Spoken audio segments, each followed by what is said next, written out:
Have you ever wished you could just read your potential customer's mind?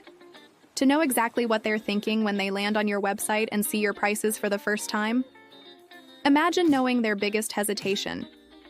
Imagine hearing the exact question they can't find the answer to, or seeing the one sentence on your services page that makes them feel confused or even suspicious. Most business owners spend their entire careers just guessing what's going on in their customers' heads. We A/B test, we change headlines, we throw spaghetti at the wall hoping something sticks. But you don't have to guess. There is a way to get that mind-reading superpower, and it's surprisingly simple. The secret is to stop trying to read the minds of strangers, and instead, start by asking the people who already decided to trust you. In the next few minutes, I'm going to give you the exact framework for understanding that pre-purchase journey, so you can stop guessing and start fixing the real problems that are costing you sales. Let's dive in, shall we? Let's look at the first step. Okay, look, every single person who hired you went through some kind of mental journey before they handed over their money. They looked at your stuff, they compared you to other people. They had moments where they thought, I don't know about this.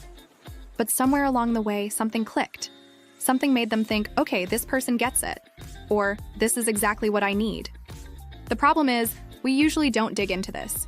We're so busy trying to get the next client that we forget to learn from the ones we already have. And that's leaving money on the table. Step 2. You know it, you love it, and yeah, it's not always the most comfortable to do. It is? Follow-ups? Yeah, I get it. Asking people what they really think can feel scary. What if they don't respond? What if they tell you something you don't want to hear? Here's the reality. Not everyone's going to answer.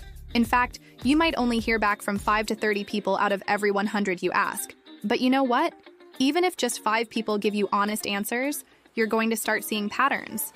And those bad things they might tell you, those are actually gold.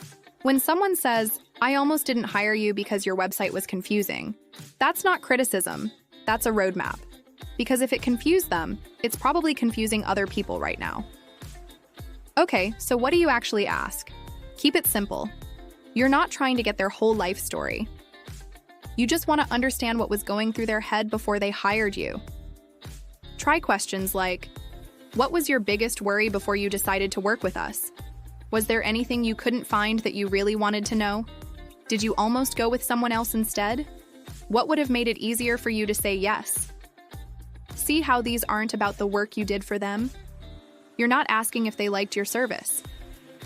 You're asking about that time before they became a client, when they were still on the fence. Keep it short, maybe 5 questions max. Let them write whatever they want for most of it, but throw in a couple where they can just pick from a list to make it easier. Okay, so we're now at the next step, step 4, getting people to actually do it. People are busy. If you want them to help you out, you've got to make it worth their while and show you appreciate it. This doesn't have to be expensive. Maybe you give them a discount next time. Maybe you send a small gift card. Maybe you just write a really nice thank you note. The point is showing that their time matters to you. When you reach out, start with thank you. Tell them why their opinion matters. Maybe say something like, your feedback will help me serve people like you better. People like feeling helpful. So now, what do you do with all this? So once you start getting answers back, you're going to notice the same things coming up over and over. Maybe 3 people tell you they were confused about your prices. Maybe a bunch say they couldn't find examples of your work with businesses their size. Maybe they say your emails felt too salesy.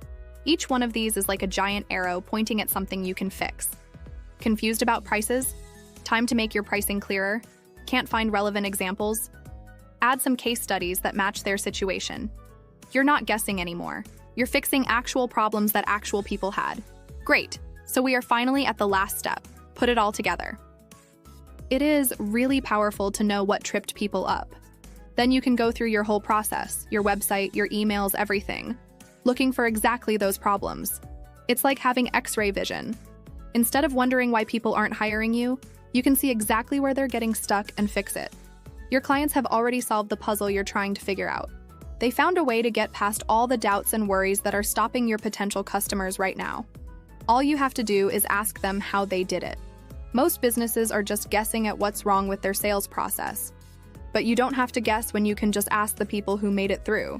If you want help figuring out where people might be getting stuck in your sales process, I've got a quick checklist that walks you through the whole thing.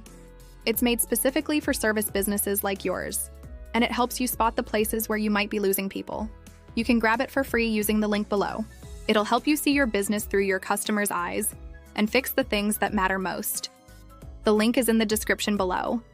This has been Rita with ClicksandThings.com. See you in the next one.